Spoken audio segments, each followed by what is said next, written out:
Avec son budget 2010, la STL prévoit une reprise de la croissance de son achalandage avec un rythme annuel d'environ 3 ou 4 à partir de la fin 2009. Cette croissance sera évidemment soutenue par la fin de la récession qui a affecté le niveau d'activité économique et la mobilité des Lavallois. La reprise de la croissance d'achalandage sera également propulsée par nos nouveaux projets, comme la mise en place de STL Synchro, notre système d'information en temps réel, le premier dans la région de Montréal et un des plus importants au Canada. La croissance sera également soutenue par les importants ajouts de services que nous avons faits depuis l'arrivée du métro. Au total, c'est plus de 28,1 de services additionnels que nous aurons ajoutés sur notre réseau. Il s'agit là du plus gros ajout de services de l'histoire de la STL et un des plus importants au Québec. Finalement, notre croissance sera également soutenue par une politique tarifaire dynamique.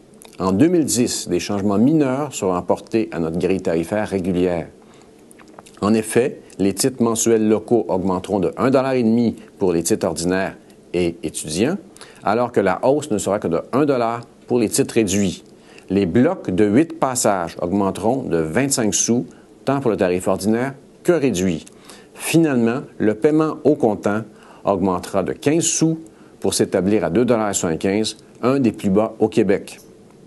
La grande nouveauté tarifaire de 2010 sera toutefois l'octroi de 2 mois de transport gratuit pour tous les usagers qui voudront s'abonner au programme d'abonnement annuel Opus à domicile. Il s'agit là d'une réduction de plus de 16 %. Si environ 5 % de nos usagers profitent de cette offre, la hausse moyenne de nos tarifs en 2010 ne sera que de 1,3 %, une des plus faibles au Québec.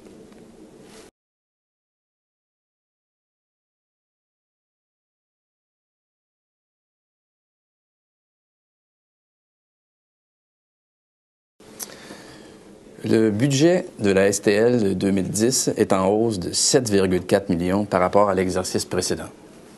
Les revenus attendus en 2010 s'élèvent à 100,6 millions.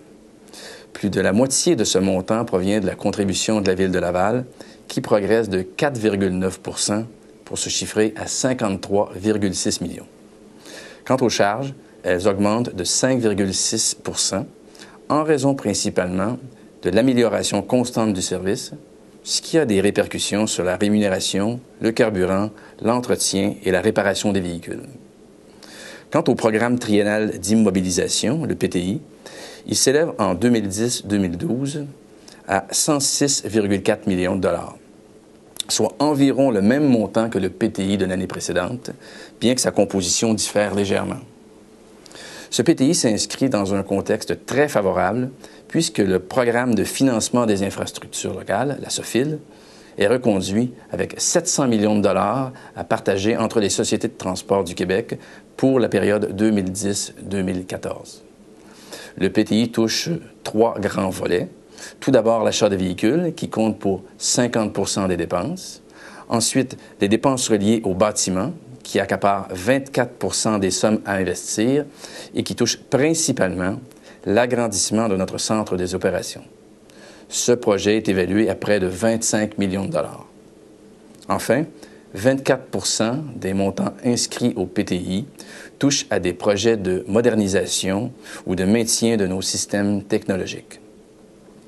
À cet égard, la STL a implanté, au cours de la dernière année, plusieurs systèmes informationnels qui en font l'un des leaders au Canada.